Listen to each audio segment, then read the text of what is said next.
안녕하세요. 유철원 변호사입니다. 요즘 게임상에서 상대 측의 플레이나 게임 매너 등에 화가 나서 상대 어머니를 지칭한 성적 단어를 사용한 경우 통신매체 이용 음란죄, 줄여서 통매음죄로 고소되는 경우가 많은데요. 그래서 오늘은 통매음죄에 대하여 알아보고 그에 대한 대법원 판례를 몇 가지 분석해 보겠습니다. 통매음죄는 성폭력 범죄의 처벌 등에 관한 특례법 제13조에 규정되어 있습니다.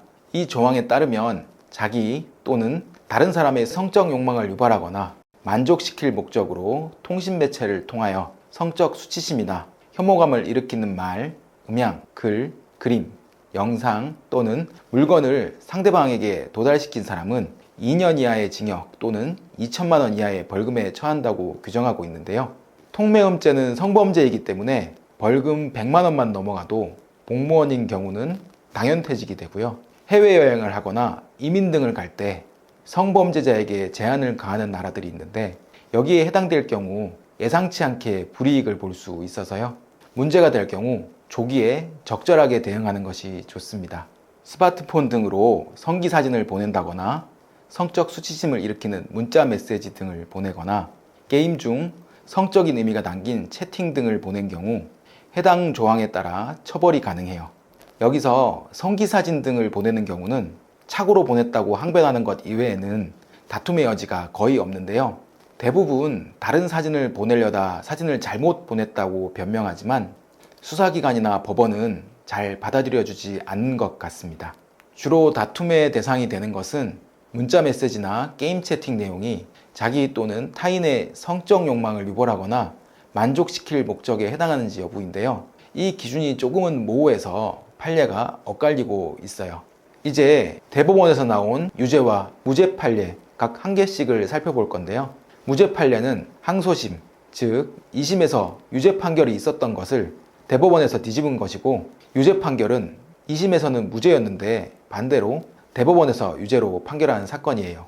먼저 무죄가 나온 판례인데요. 피고인과 피해자는 인터넷 게임을 하던 중 처음 만난 사이고요. 피고인은 피해자에게 게임 내 채팅창을 이용해서 니 땡땡 XX 값 얼만지 너는 아노, 니 땡땡 XX 더러운 것만 하겠노, 니 땡땡 몸매 관리 좀 하라해, 그게 더 흥분돼 등의 메시지를 전송했는데요.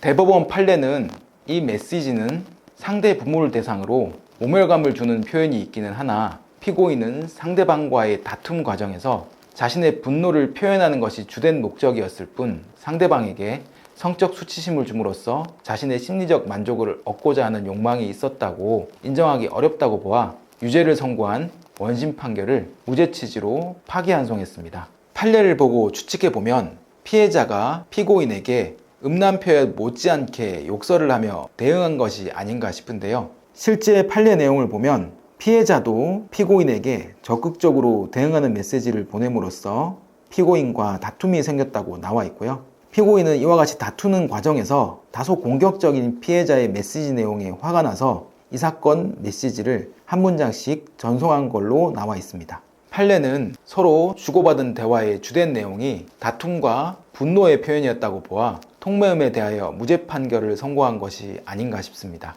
이와 대비해서 유죄가 나온 판결을 살펴보면 피고인은 온라인 게임에서 피해자와 같은 팀이었으나 강제 퇴장을 당했는데요. 이후 피고인은 채팅창 귓속말 기능과 메일 등을 통해 피해자에게 어머니를 대상으로 한 성적 표현이 담긴 메시지를 보냈습니다. 여기에 대하여 2심 판결은 비난 욕설이 주된 표현일 뿐 성적 욕망이 개입되었다고 보이지는 않는다고 해서 무죄를 선고했는데요. 대법원은 이 사건 메시지는 사회 통념상 성적 수치심이나 혐오감을 일으키는 글에 해당하고 당시 피고인에게는 자신의 성적 욕망을 유발하거나 만족시킬 목적이 있었다고 보아 유죄 판결을 선고했습니다. 이상 통매음에 관한 대법원 판례를 분석해 보았는데요. 두 판례를 비교 분석해 본 결과 표현 자체로 유무죄를 판단하기는 쉽지 않았습니다. 따라서 통매음죄는 표현 자체보다 표현에 이르게 된 다른 사정들, 가령 앞뒤 맥락이 어떻게 되는지, 상대방이 이러한 대화를 유도한 사정이 없는지 등을 전체적으로 고려해서 판단해야 하는 것으로 보였습니다. 오늘은 통신매체 이용 음란죄, 통매음죄에 대하여 알아보았습니다. 궁금한 점 댓글 남겨주시면 답변 드리도록 하겠습니다. 감사합니다.